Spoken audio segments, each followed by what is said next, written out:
सर्वप्रथम श्रीमद् पदवाक्य प्रमाण पारावारीण वेद मार्ग प्रतिष्ठापनाचार्य निखिल दर्शन समन्वयाचार्य सनातन वैदिक धर्म प्रतिष्ठापन सत्संप्रदाय परमाचार्य भक्ति योग रसावतार भगवदनंद श्री विभूषित जगतगुरु 1008 स्वामी श्री कृपालु जी महाराज के चरणों में कोटि कोटि प्रणाम करते हुए आप सभी का इस अंतर्राष्ट्रीय योग दिवस पर हार्दिक अभिनंदन।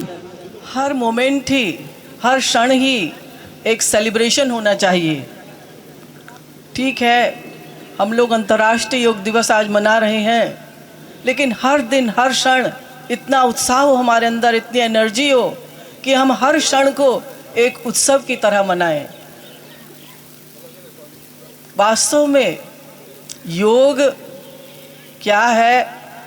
2 लाइन में आप लोग बोलेंगे, योग वही योग है गोविंद राधे, जीव ब्रह्म का संयोग करा दे। योग वही योग है जो गोविंद राधे, जीव ब्रह्म का संयोग करा दे। योग का मतलब मिल जाना, जुड़ जाना। तो ये योग क्या है? जीवात्म परमात्मन संयोगो इत्युक्तो योगा। याज्ञवल्क्य जी ने बोला कि जीवात्मा और परमात्मा का मिल जाना यही वास्तविक योग है। भागवत में उद्धव जी से श्री कृष्ण कह रहे हैं कि वास्तविक योग क्या है। एतावान योग आदिष्टो मच्चिष्यहि सनकादिभिः सर्वतो मन आकृष्य मय्यद्धा वेश्यते यथा। 11, 13, 14 भागवत में, यानी सब ओर से मन को हटाकर, सब ओर से मन को हटाकर भगवान में लगाना, यही वास्तविक योग है। फिर ब्रह्मा जी ने भी 3 बार समस्त शास्त्रों वेदों का मंथन करके यही निचोड़ निकाला। सब शास्त्रों वेदों का सार क्या है? भगवान ब्रह्म कार्ष्टेन त्रिरन वीक्ष मनीषया तदद्यवस्यत कूटस्थो रतिरात्मन्यथो भवेत। 2:34 भागवत में। तो भगवान और जीव का मिलन क्यों नहीं हो रहा? जीव और ब्रह्म का मिलन क्यों नहीं हो रहा? उसमें क्या बाधा है? मन मन मन, माइंड माइंड माइंड। उसके लिए पतंजलि जी ने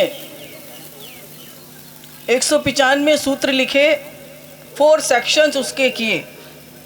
तो जो मेन उसका योग सूत्र है वो उन्होंने बताया चित्त वृत्ति निरोधा। चित्त वृत्ति का निरोध करना यानी मन को कंट्रोल करना। ये मन कंट्रोल में कैसे होगा?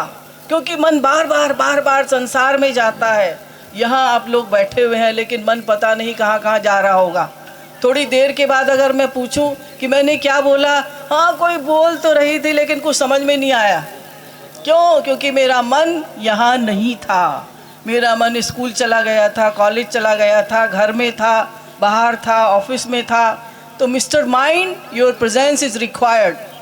तो पतंजलि जी ने पहले चैप्टर के 2 सूत्र में लिखा, योगश चित्तवृत्ति निरोधा। चित्तवृत्ति का निरोध।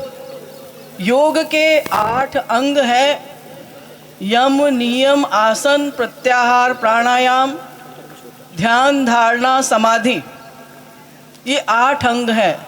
इसमें से जो 5 हैं वो तो हमारे शरीर से संबंधित हैं, और जो 3 हैं, ध्यान, धारणा, समाधि, वो मन से संबंधित हैं। तो योग की जो अंतिम स्थिति है वो असंप्रज्ञात समाधि। संप्रज्ञात समाधि में बहुत बड़ा सुख मिलता है, लेकिन उससे हायर स्टेज है असंप्रज्ञात समाधि। लेकिन वास्तव में योग क्या है?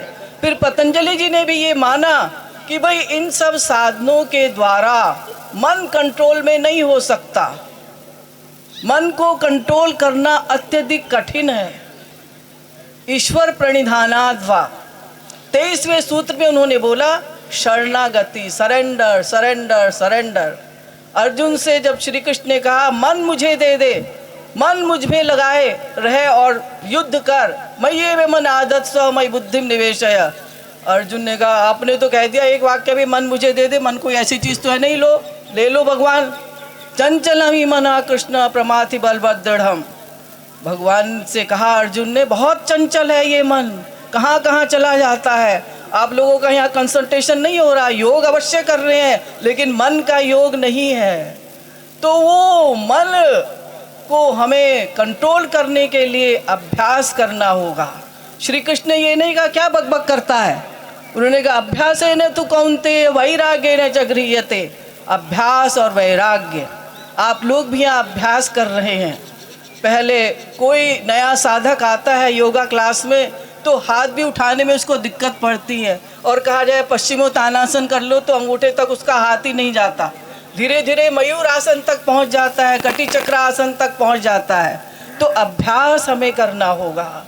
तो अभ्यास हमें क्या करना है, किस अभ्यास के द्वारा हमारा मन भगवान में लगेगा और कैसे लगेगा, ये वास्तविक योग है। ये जो हम अभ्यास कर रहे हैं ये शरीर के लिए है, यानी योग का जो पार्ट है आसन और प्राणायाम, प्रत्याहार भी थोड़ा थोड़ा समझ लीजिएगा। लेकिन यम हमारे 5 यम है, सत्य, अहिंसा, अस्तेय, अपरिग्रह, ब्रह्मचर्य। और नियम हमारे कौन कौन से हैं? 5 जो योग में बताए गए हैं नियम, शौच, संतोष, स्वाध्याय और ईश्वर प्रणिधान, उसमें भी लिखा है। यानी यम नियम करने के बाद में तब आसन करो। तो अभ्यास हमें करना होगा मन को भगवान में लगाने का। लगे रहो लगे रहो लगे रहो, एक दिन मन लग जाएगा। तो वास्तविक योग हमारा यही है कि हम मन को भगवान में लगाएं। जैसे एक मंकी ट्रेनर होता है, मंकी को ट्रेन करने वाला मदारी पहले 40 फुट की रस्सी में बांधता है, फिर 30 फुट की रस्सी में बांधता है, फिर 20 फुट की रस्सी में बांधता है बंदर को। सब बच्चे मेरे ख्याल से बंदर का खेल देखे होंगे।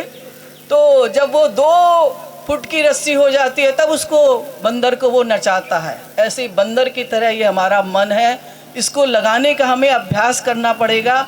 उसके लिए केवल भक्ति योग, यानी ये योग हमारे शरीर के लिए है। शरीर माध्यम खलु धर्म साधनम।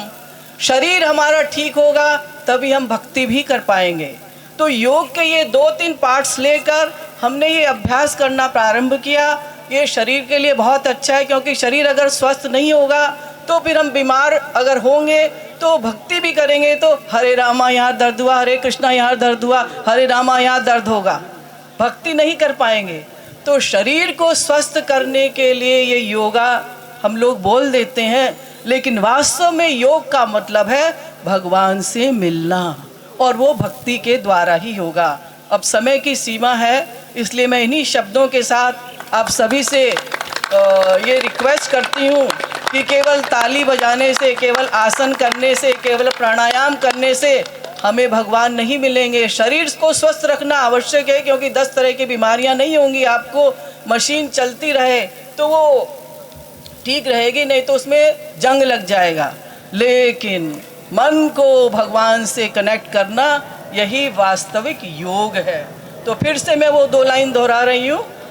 योग वही योग है जो गोविंद राधे, योग वही योग है जो गोविंद राधे, जीव ब्रह्म का संयोग करा दे। श्रीमद् सद्गुरु सरकार की, श्रीमद् युगल सरकार की जय। जय श्री राधे, जय जय श्री राधे।